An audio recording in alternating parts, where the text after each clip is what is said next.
Өглөөний мэнд төргөө зөвхөн инглишээр ярилцлагын нэвтрүүлэг эхлэхэд бэлэн болсон байна. За өнөөдрийн зочноор олон улсын шилжилт хөтөлбөрийн байгууллагын хөтөлбөр хариуцсан ажилтан Бямс Сүрэн, за Public Lab Mongolia төрийн бас байгууллагын судлаач шин цэцэг нар хүрэлцэн ирсэн байна. Өглөөний мэнд хүргэе. За өнөөдөр ярилцах шийдвэр бол одоо уур амьсгалын өөрчлөлт шилжилт хөтөлбөрөнд хэрхэн нөлөөлж байна гэсэн сэдвээр одоо гурлаа ярилцах байгаа. За тэгэхээр одоо олон улсын шилжилт хөтөлбөрийн байгууллага за дэлхийд дахинд болоод Монголд одоо ямар үйл ажиллагаа явуулдаг байгууллага вэ? За олон улсын шилжилт хөтөлбөрийн байгууллага бол дэлхийд 1951 онд анх одоо үйл ажиллагаагаа явуулж эхэлсэн.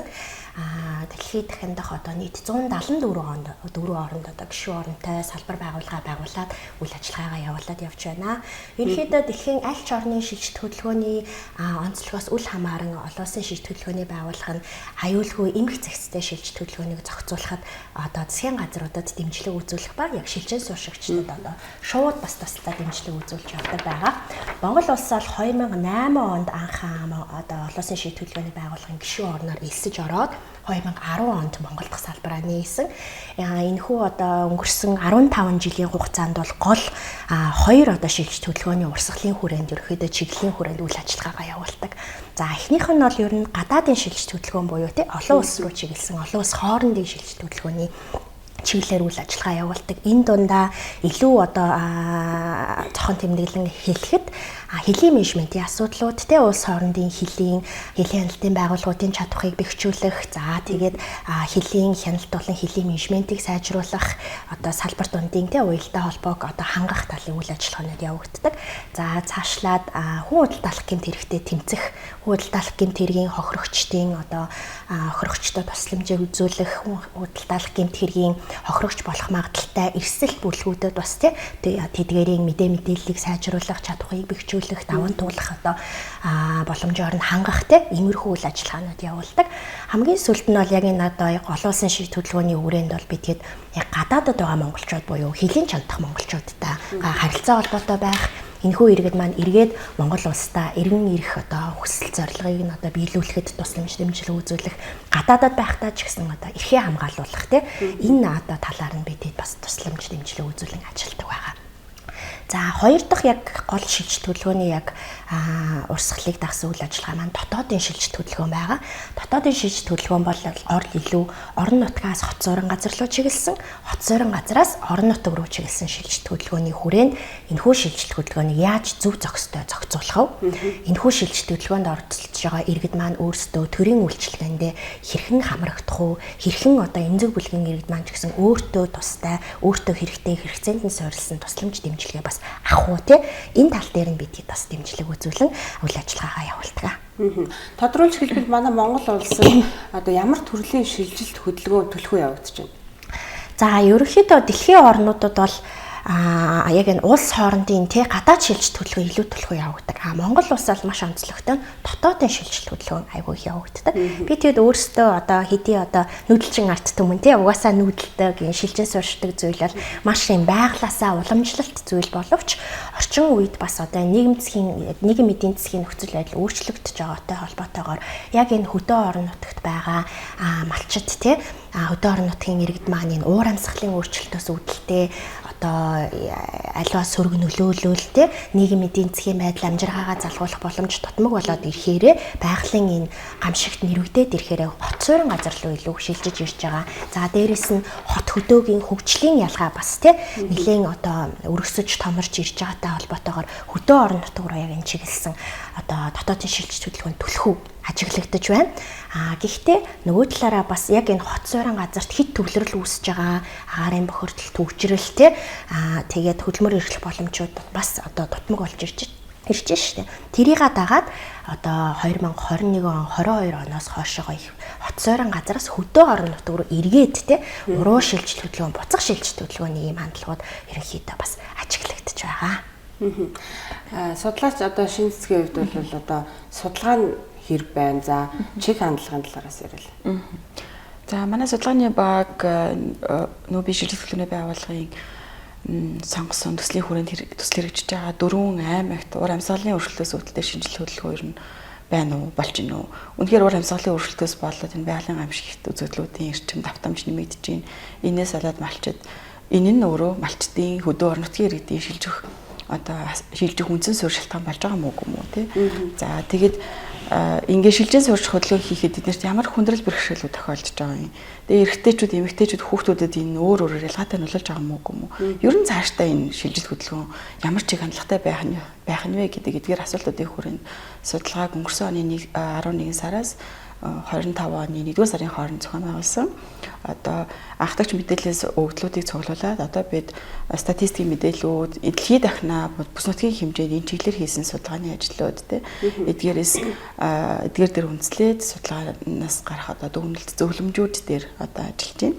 Тэгэхээр ерөнхийдөө анхан шатны өгөгдөл мэдээлэлээс одоогийн байдлаар дүгнээд үзэхэд бол ер нь шилжиж ирж байгаа хүмүүс одоо ажлын байртай болох гэж тий хүүхдээ боловсрол сургуультай болох гэж эрүүл мэндийн үйлчилгээ авах гэж амьдралынхаа нөхцөл боломжийг сайжруулах гэж ирж байна, шилжиж суурьж байна гэж хэлж байгаа боловч яг цаад үндсэн шалтгаан нь олон жил дараалал болсон ган зууд тий байгалийн нөөцийн хомсдол, газрын доройтол, цөлжилт зэрэг асуудлуудаас болоод дан ганц нөгөө мал аж ахуйгаар амжиргаагаа залгуулдаг зөв хүмүүс одоо малаа зудан таалтах тий амжиргаагаа залгуулах боломжгүй болох, орлогын их өсөргүй болсон.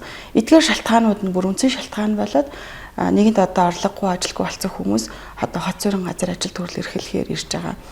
Нөгөө талаасаа бас одоо байгаль орчин нөхцөл байдал улам хэцүү болоод байгаа мал маллах гэдэг өөрөө маш хэцүү болж байгаа тий.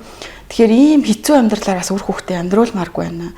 Тэгэхээр эднийг ямар ч үснийг боловсралтай болгоод, мэрэгжилтэй болгоод, суурин одоо газар бараадуулъя гэдэг ийм одоо чиг хандлага бол ажиглагдж байгаа.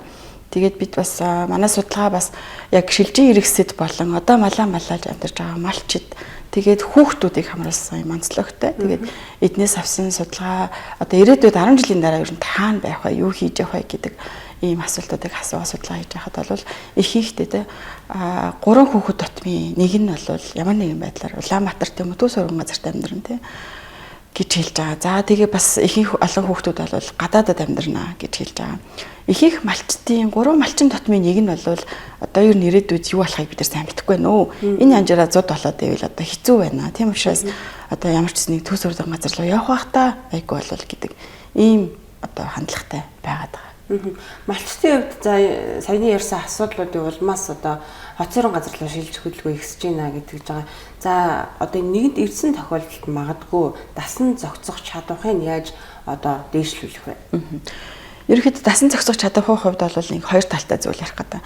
Нэг нь болохоор зэрэг эхлээд тэр хүмүүсийг уг нь бол тэр малчид нэгэнт одоо маллаад амьдарч байсан 2 дахь үеийн 3 дахь үеийн малчин тий малчин хүмүүс насаараа л малалсан өөр ажил мэргэжил эзэмшээгүй хүмүүс байгаа.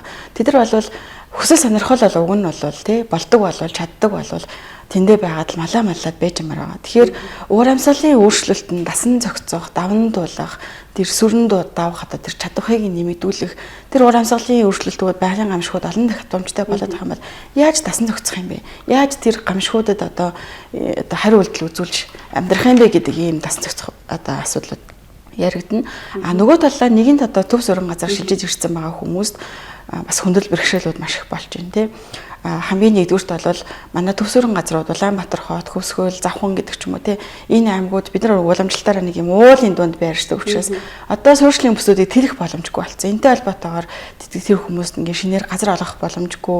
Нэгэнт мал аж ахуй орлогогүй болоод ирсэн хүмүүс чинь шууд ирээд хашаа байшин газар орон сууц худалдаад авах боломжгүй тий. Тэгэхээр ирснийхаа эхний нэг 3-4 жилдээ нэг айл амтан ах トゥ хамаатан садныхаа танилуудынхаа хашаа хороогоор дамжиж амьдардаг тий түрээсийн байранд амьдардаг. За ингэж явж байгаад нэг ажилд ороод тодорхой хугацааны дараа зээлэнд хамрагдаад одоо өөрийн гэсэн эзэмшлийн газартай болдог. Тэрний дараа нөгөө яг аль биесны бүртгэлээ хийлэгдэг. Тэгээ бас аль биесны бүртгэлээ хийлгээгүйгээс болоод нөгөө төрийн үйлчлэгээ авах, хүүхдээ сургуульд хамруулах, эрүүл мэндийн үйлчлэгээ авах гэдэг ийм бэрхшээлүүдтэй тулгарч байгаа. Ажилд ороход хүртэл нөгөө бас энэ бэрхшээл болж байгаа. Тэгэхээр энийг одоо дасан зохицоход нь туслах, дэмжих ийм хөтөлбөрүүд бас өмнөх манай нөө бишрэлт хөтөлбөрийн байгууллагын өмнө хэрэгжсэн төслийн хүрээндээс нийслэл Улаанбаатар тарихтад хэрэгжижсэн. Тэгэхээр энэ одоо санаачлаг үйл ажиллагааг бол явандаа бас цаашдаа зөвхөн Улаанбаатар хотод биш те аймгийн төвүүд дээр бас энэ шилжиж ирж байгаа хүмүүс байгаа учраас энэ хүмүүсийг бас хамруулах, оролцуулах, энэ үйл ажиллагааг бас өргөжүүлж хэлэх бас хэрэгцээ шаардлага бас бий болж байгаа гэдэг. Уур амьсгалын өөрчлөлт гэдэг бол одоо байгалийн давуу хүчин зүйл гэдгээрээ ер нь бол явах. Одоо хот зөрөн газар руу төвлөрлийг ихсэхээс илүүтэйгээр одоо тэр байгаа газраа уур амьсгалын өөрчлөлтөнд хэрхэн дасан зохицож амьдрах вэ гэдэг талаар одоо яг одоо тодруулж хэлбэл хийж байгаа ажлыг юу байна?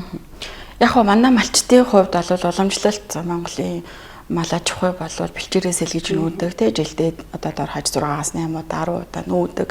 За хадлан нийчил болол өөрсдөө бэлддэг. Тэгээ сүргийн бүтцтэй доктортой байлгадаг те ямааны тодлогоо цөөхөн байлгаад илүү хоноо өрчүүлдэг ч юм уу. Тэгээд нөгөө өөрийнхөө дааж давхаас илүү хэмжээтэй их мал биш те аль боломжийн хэрэгцээг хангасан юм цөөн тооны мал өсгдөг гэдэг ч юм уу.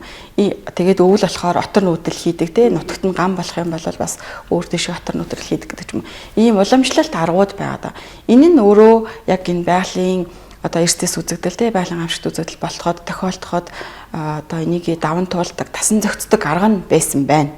Одоо гítэл хэдийгээр энэ арга хэмжээг аваад байсан ч гэсэндээ хангалттай үр дүнд хүрэхгүй байгаа да. Ягаад гэвэл Монгол улсын бэлчээрийн одоо нийт 70% талхалагдсан тий доройтсон бэлчээр байна. Тэгээ малын таа толгой бол маш их өсч 1983 онтой өнөөдрийг харьцуулах юм бол бараг 2.5 дахин малын таа толгой өссөн байна.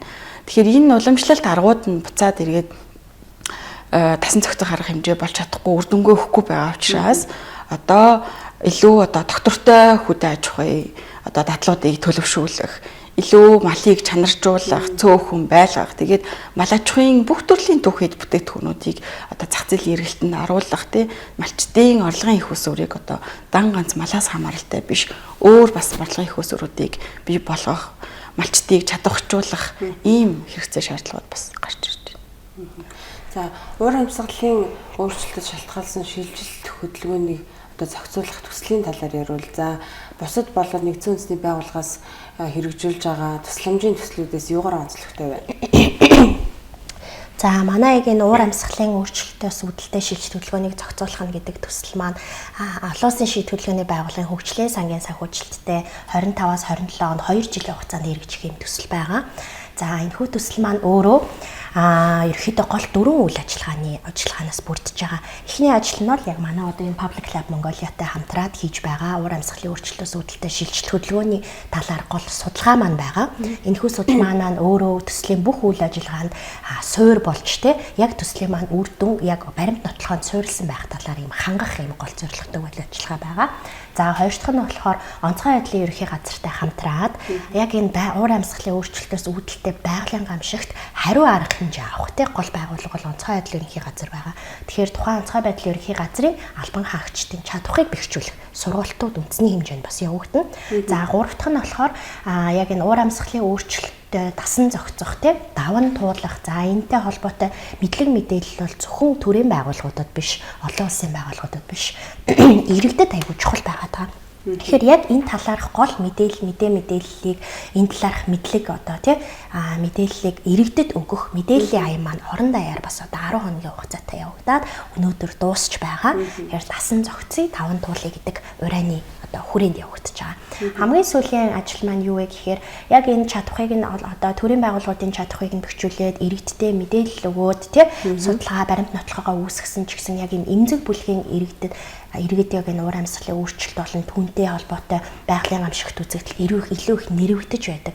Тэгэхээр тухайн яг орон нутгийн түвшинд байгаа эмзэг бүлгийн иргэдтэй яг хэрэгцээнд нь одоо тулгуурласан тусламж хэмжээ үзүүлэхэд бол бидэд бас Улаан загалмай нийгэмлэгтэй хамтраад Улаан загалмай нийгэмлэгийн 21 аймаг дахь дунд шатны хоороодтой хамтраад тухайн яг энэ уур амьсгалын өөрчлөлтөнд нэрвэгдсэн иргэдийг олж тодорхойлоод тухайн хүмүүстэй хэрэгцээ шаардлагыг нь тодорхойлоод хөдөлмөр эрхлэхт нь нийгмийн үйлчлэгийг хамрагдахт нь тий шууд дэмжлэг бас үзүүлж байгаа.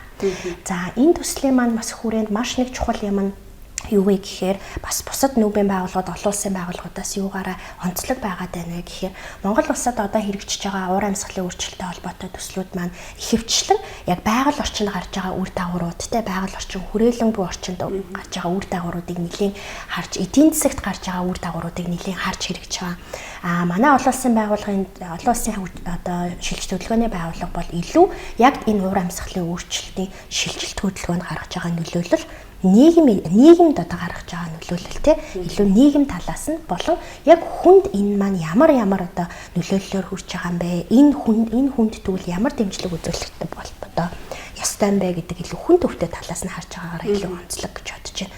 Шилжилт хөдөлгөөн гэдэг зүйлээ сая хэдүүлээ бас судлаачтайгаа нөгөө тасан зохицоход те хөдөө орон нутгийн иргэд маань одоо хөдөө орон нутагта тасан зохицоход бол хот хэтэрхий төвлөрөөд байгаа болохоор одоо хот руу ирэхгүй тулд юу хийх хэрэгтэй вэ гэдээ ярьлаа.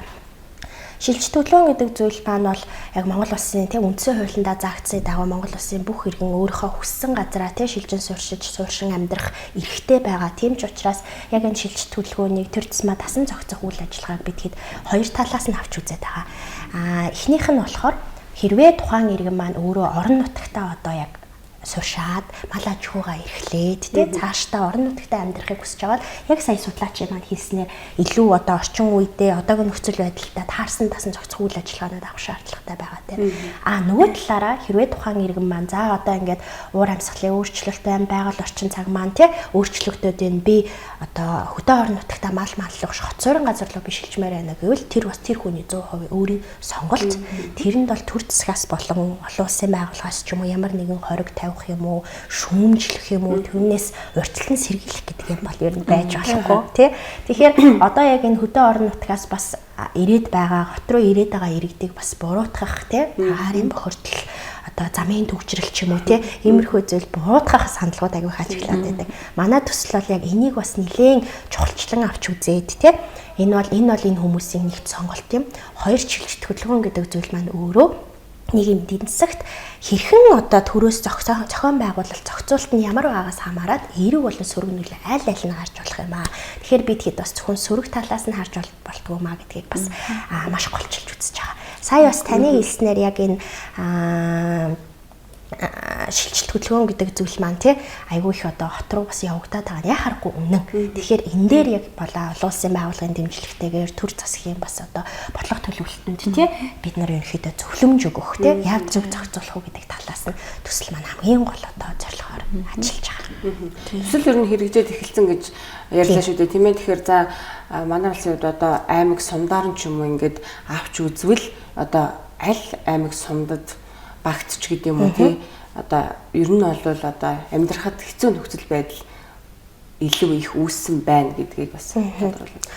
Яг төслийн хүрээнд ер нь бол 4 аймгийг яг зорилттой аймгаараа сонгон авсан байгаа. Завхан, Хөвсгөл, Төв, Сүхбаатар. За зарим энэ 4 аймгийн маань зарим нь олонгууд яг өнгөрсөн жилийн бас одоо манай энэ нүүбийн хүмүүнлэгийн баг гэж байдаг нүүбийн байгууллагууд маань нийлээд жил болгон энэ зуудын нөхцөл байдалд те бас дүгнэлт хийгээд эрсдэл хаана байна гэдээ онцгой байдлын ерөнхий газраас ч гэсэн энэ жил энэ аймагуудад зуудын эрсдэл өндөр байна гэж гаргадаг штэ. Тухайн статистик дээр бас тулгуурлаад ерөнхийдөө Завхан, Хөвсгөл, Сүхбаатар аймагуудыг сонгосон. Төв аймаг бол илүү юугаараа илүү сонгогдсон бэ гэхээр шилжилт хөдөлгөөнийг бид нар хараад үзэхэд дандаа их хүн яваад байгаа, ур амьсгалын өөрчлөлтөнд их нэрвэгдээд байгааг нь харахаас гадна энэ одоо аймагуудад нэрвэгдсэн хүмүүс хаашаа илүү их ирээд байгаа вэ буюу хүлээн авахч аймагуудаа бас харахгүй одоо авч шилжих хэрэгтэй байдаг. Тийм ч учраас Төв аймаг бол яг Улаанбаатар хоттой хамгийн ойр. Улаанбаатар хот руу бас шууд шилжин ирэхэд бас итгэлгүй байгаа юм уу, бэлтгэлгүй байгаа юм уу, чандал муутай тийм янз бүрийн шалтгаанаар хүмүүс Төв аймгийг одоо ийм нэг юм дамжин өнгөрөх цэг маягаар бас айгүй их ашигладаг. Тэгэхээр Төв аймгийг бас сонгоо авсан байгаа. Гэхдээ яг бас жил болгоны нөхцөл байдал өөр тийм манай судлаач хэлээд дэлгэрэнгүй ярих бах. Жил болгоны нөхцөл байдлаар жил болгон болох зууд бас өөр тийм төлөвлөлт чинь бас янз бүрийн өөр төрлөөрөө байгаа. Бас зуны зуншлагын бас асуудлууд байгаа. Тийм энэ дээрс тулгуурлаад аймаг болгон жил болгон өөр эмзэг байдалтай байдаг. Тэгэхээр яг энэ аймаг хамгийн их юутай гэж хэлэхэд бас хэцүү. Мэдээж одоо говийн аймагуд тийм цөлчлөлт илүү их одоо нэрвэгдэж байгаа аймагуд бол илүү байгаа. Гэхдээ тухайн бас аймаг дахь орон нутгийн одоо засаг захиргааны болон иргэдийн өөрсдийнх нь бэлтгэлийн байдлаас хамаарат бас яг тухайн аймагт яг энэ уур амьсгалын өөрчлөлтөөс үүдэлтэй байгалийн амжилт илүү эмзэг байгаа үгүй тодорхойлж байна. Тийм. Яг хоо ер нь өнгөрсөн хугацааны шилжилт хөдөлгөөний динамикийг хараад ахаар зэрэг 1900 одоо сүүлийн 25 жилиг аваад үзэхэд те 99 оноос 2003 оны хооронд ингээд дараас нь зууд баруун аймагуудад болсон те.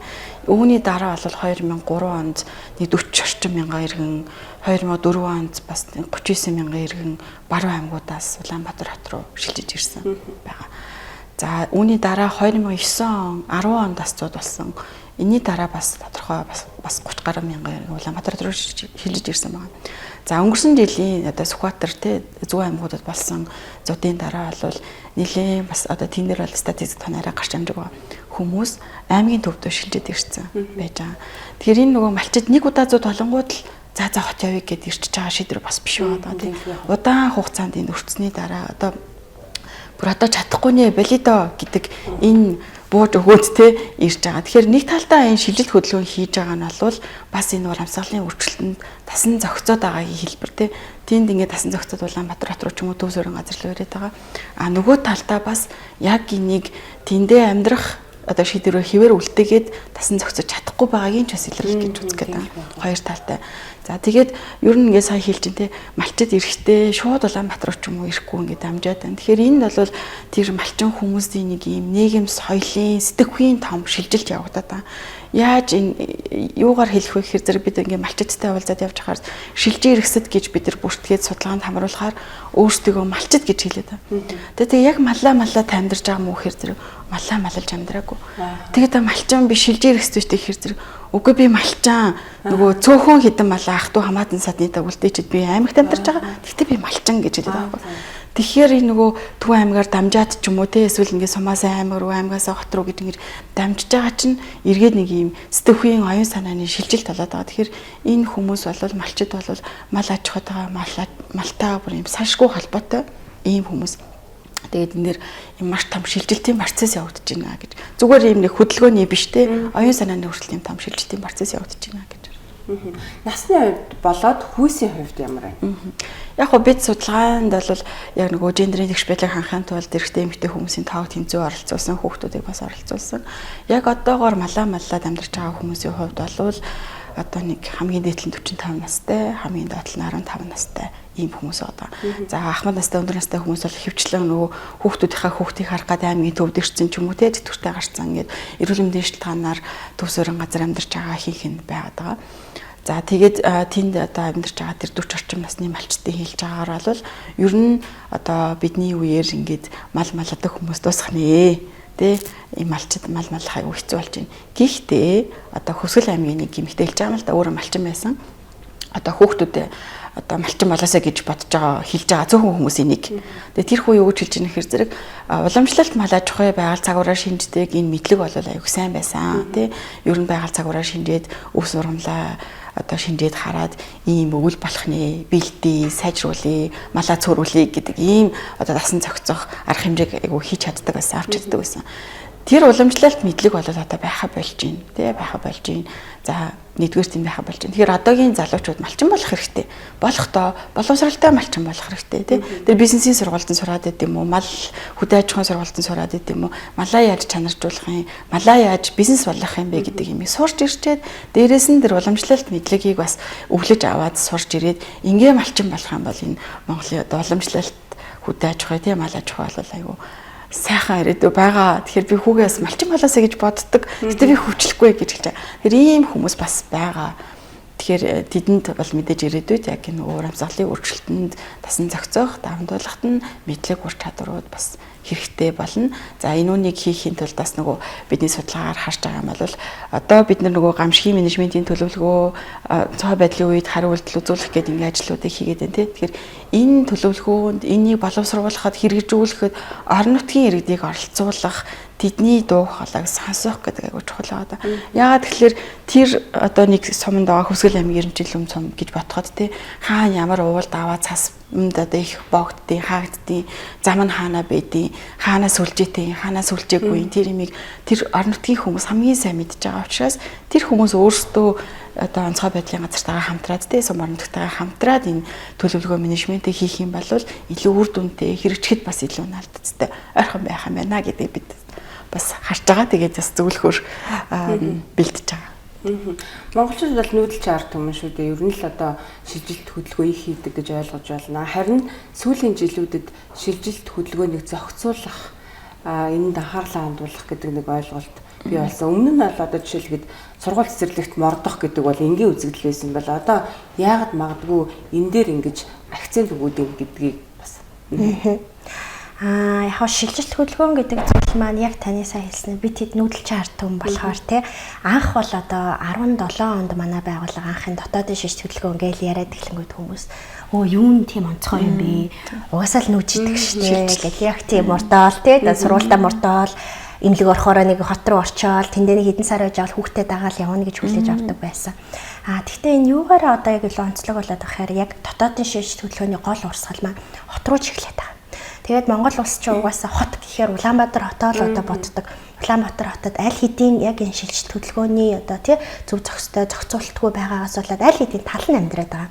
Тэгэхээр яг энэ шилжилт хөдөлгөөнийг зөв зохицуулах гэдэг асуудлыг ярьж эхлэхгүй бол илүү нэмэгцээр л байна. Тал нь байтугай бараг 70-80%-аар ч Улаанбаатарт амьдардаг болно. Хөгжлөөд агаад хүн гэдэг зүйл маань өөрөө нүүдэлдэг болохоор тий яг энэ хөгжлийн яг гол цэг болсон Улаанбаатар руугаа яваад л ирээд байгаа юм. Тийм л болохоор энэ шилжилт хөдөлгөөний зохицуулалт гэдэг зүйлийг маш түлхүү яриад эхлээд байгаа юм. Бусад орнууд ч гэсэн ерөнхийдөө яг энэ хөгжлийн төвүүдээ энэ тэнд те өөр газар ингэж тарааж байрлуулах нь айгүй чухал юм аа. Үгүй бол нэг газараа бөөгнөрх юм аа гэдэг. Яг зөвхөн Монгол улсад бас Улаанбаатартай бөөгнөрөөд байгаа юм биш.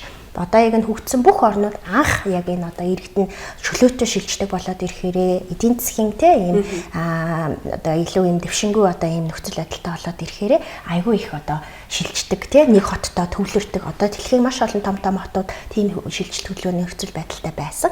Тэр үедээ шилжилт хөдөлгөөн гэдэг зүйлийг зөв зохицуулах хэрэгтэй юм. Шилжилт хөдөлгөөн гэдэг зүйлийг хүмүүст маш сайн судалгаатай мэдээлэлтэй байх талаас нь хүн талаас нь авч үзэх хэрэгтэй. Төр засаг нь яг энэ шилжилт хөдөлгөөнийг дэмжих үйл ажиллагаа явуулах хэрэгтэй юм уу? Сааруулах үйл ажиллагаа явуулах хэрэгтэй юм уу? Хүнээ голн дэмжих хэрэгтэй юм уу? Сонголтыг нь олгох хэрэгтэй юм уу гэх мэт тухайн улсын нөхцөл байдал таарсан үйл ажиллагааг явуулаад энэ талаас нь харах хэрэгтэй юм уу тий энэ болон яг энэ тухайн орныхоо нөхцөл байдалд таарсан үйл ажиллагааг авч явуулах нь бас айгүй чухал байгаа. Улаанбаатар хотод бол өмнө нь бас шилжилт хөдөлгөөний хориг тавигдаж байсан. Баш богино хугацаанд энэ бол бас бид хэд шилжилт хөдөлгөөний зохицуулалтын талаар бас мэдлэг мэдээлэлгүй байсны бас үр дагавар байсан. Засгийн газарт бид хэд бас одоо Монгол Улсын засгийн газартай хамтраад дэмжиг үзүүлээд шилжилт хөдөлгөөний хориг гэдэг зүйл маань Монгол улсад яг таарах арга хэмжээ мөн юм уу? Энэ маань яг хоригийн дараа ямар үр дагавар гарчаад байгаа гэдгийг баримт нотлохотойгоор бас хамтран судлаад хамтран энэ дээр бас үйл ажиллагаа аваад одоо тухайн цаг үеэс хойшоо дахин шилжилт хөдөлгөөний хориг тавигдаагүй тий бас Монгол улс маань бас энэ шилжилт хөдөлгөөний зохицуулалт дээр маш сайнаар ер нь суралцж байгаа гэж хэлж болно. За тэгээд яг энэ шилжилт хөдөлгөөний зохицуулалт дээр бас манай Монгол улсын яг төр засгаас аваад авч хэрэгжүүлээд маш дэвшилттэй явж байгаа энэ асуудлыг бас чухлаар авч үзэж байгаагийн нэг илэрлэл бол яг энэ шин сэргэлтийн бодлогын хүрээнд хот төдөө сэргэлт байгаа. Хот төдөө сэргэлтийн хүрээнд яг энэ одоо дотоодын шилжилт хөдөлгөөн гэдэг зүйлийг одоо ганц одоо Улаанбаатар хот руу чиглэсэн байдлаар байлгахгүй тулд хөтөө орон нутгаа сэргийх хэрэгтэй маа. Хөтөө орон нутгийнхаа нийгмийн эдийн засгийн байдлыг дэмжих хэрэгтэй маа. Тэнд одоо сошиалын бүсүүд байгуулах хэрэгтэй юм. Тэнд хөдөлмөр эрхлэлийг дэмжих хэрэгтэй юм, тэ? Тэнд аж үйлдвэрүүдийг барих хэрэгтэй юм гэдэг чиглэлээр Монгол улс маань үйл ажиллагаа явуулж байгаа. Нөгөө талаараа бас хот хөдөөгийн сэргэлтийг ярихад хөдөөгийн тэр тусмаа хөгжлийг ярихад зөвхөн дэд бүтцийн хөгжил биш юм аа. Дэд бүтцээ зөвхөн бариад олдох биш юм аа. Барилга барилаа гэд хүн бас очихгүй, тэ? Энд аж амьдралтай, хүүхдүүдний сургуультай байхад тэгэхээр тэнд зөвхөн дэд бүтц биш нийгмийн үйлчлэгийг авчрах хэрэгтэй маа. Нийгмийн үйлчлэгээ одоо ер нь угаасаа байгаа шүү дээ. Тэгэхэд яг нийгмийн үйлчлэгээний чанарыг сайжруулах хэрэгтэй юм. Хүртээмжийг сайжруулах хэрэгтэй юм. Тэгээд яг хүнд чиглэсэн тий одоо шилжилт хөдөлгөөн хийж байгаа хүмүүс маань жишээ нь Улаанбаатараас би за дундгойд очие гэж бодъё л да тий. Тэгэхээр тэнд гэр бүлээрээ очиход аав ээжт нь ажил байгаа юу, хүүхдэд нь чанартай боловсрал байгаа юу, эмээ өвөд нь гэр бүлийн бүх гишүүд нь чанартай эрүүл мэндийн үйл ажиллагаа одоо эрүүл мэндийн үйлчилгээ байгаа юу те энэ бүх талаас нь бас анхаарах хэрэгтэй маа гэд ерөнхийдөө урт дунд богино хугацааны бодлогуудаа бас тусгаад явж байгаа. Тэгэхээр ер нь бол яг энэ шилжилт хөдөлгөөний зохицуулалтыг Монгол улс бас нэгэн удаа 17 оноос хойш гэдэг чинь сүүлийн 8 жилдээ бол нэгэн чухлаар авч үзээд хэрэгжүүлж явж байгаа. Амьдрах орчныг сайжруулсан тохиолдолд бол мэдээж одоо их жишээ нэх хөдөлгөөн ихийг болох мэдээж өсөхгүй шүү дээ. Тэгэхээр засгийн газартай хамтраад одоо хэрэгжүүлж байгаа төсөл хэрэгжиж одоо үр дүнд хүрээд одоо хүмүүсийн амьдралаас сайжрна гэдэгт итгэлтэй байна. За тэгэхээр өнөөдрийн нэвтрүүлэгт ирж одоо хэрэгтэй мэдээлэл өгсөн тааштай баярлалаа. За баярлалаа. Энэ хөглөө ярилцлагын нэвтрүүлэг энд хүрээд төгсөж байна. Үргэлжлүүлэн та бүхэн Үлзий телевизийнхаа эфиртэй хамт байгаарай. Баяртай үзэгчдээ.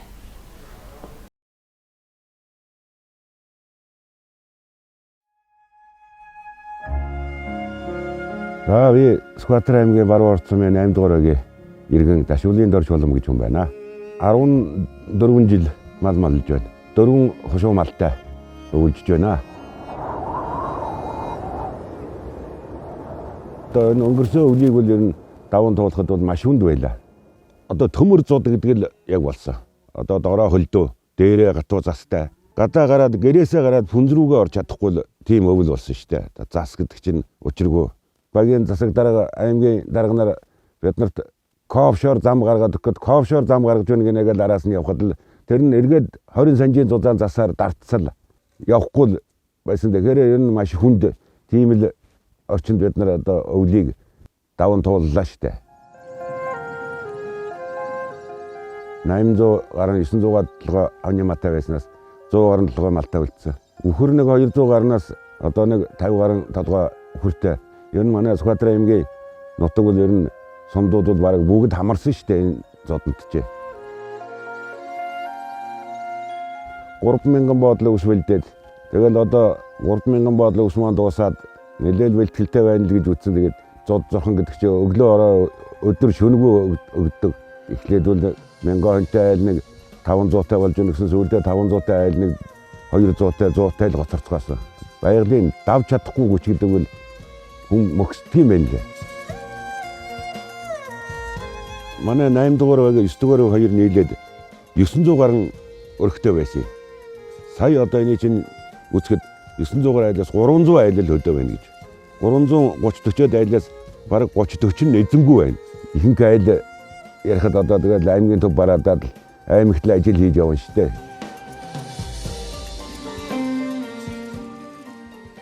Дасан зогцно гэдэг тэгээд даван туулна гэдэг бол одоо биднээс шалтгаална. Дасан зогцоход одоо өөртөө ямар ажил хийх вэ? Одоо ер нь одоо түрүү жилийн зод зохноос болж одоо бэлтгэл ангам цайтай одоо өвлжөө аваржаа зунжаага одоо сайн хамгаалж одоо бэлчээрээ сайн хамгаалж бэлчээрээ даацтай ургуулахын тулд малаа одоо зөв зохистой тал руу нь гаргаж ер нь таваарлаг мал учраас үхрийг өсгөх зөв юм байна. Үхэр гэдэг бол бэлчээр дэх гамтай байдаг мал юм байна. Баяр савын л одоо аль болох дулаан ингэж л мал аж ахуйгаа өсгөх гарч байна да ахна. Даван туулахын тулд одоо хамтын хүч гэдэг одоо маш их хэрэгтэй. Ер нь одоо хоршиж ажиллах нь зөв юм байна. Манай энэ хавь ер нь яг мал дээрээ горшихгүй ч гэсэн нэг нэгэндээ туслах, анх олон малтай байхдаа хөрзөн хороогоо гიშгэх энэ юмд бол бүр их шүү сайн горшиж ажилладаг болсон. Ер нь одоо малчин хүн гэхгүй Монгол хүн болгон ер нь байгалаа хайрлах, байгальтайгаа зөв харьцах. Одоо энэ байгальтайгаа буруу харьцах, гол усыг ухах. Одоо энэ төрөөс болоод энэ булаг шамтчин ширгэх. Булаг шамт ширгэснээс болж мал усгүй болох. Хүн амтан чинь одоо ундны усаар энэ төр хомсдож байна шүү дээ. Одоо энэ нэг газар нэг уурхай ажиллаад нэг ухаад дүүнэртэй би хэлдгийг. Миний хүүхдүүд одоо энэ байгаль дэлхийдээ зөв харьц. Та нар нэг эрүүл агаарт гарахад та нарын хайрлсан байгаль чинь та нарыг буцаагаад хүлээж аваа. Тийм учраас байгалаа тэгж хайрлахыг бол байгалийн бэрхшээл ер нь бас дандаа зод болоод байхгүй, дандаа сайхан болоод байхгүй шүү. Зод зорхон болно, застай болно, хүйтэн болно гэдгийг л байнга бодож явж байл гэж одоо хэлдэг юм да. Дасан зохицъя, даван туулъя.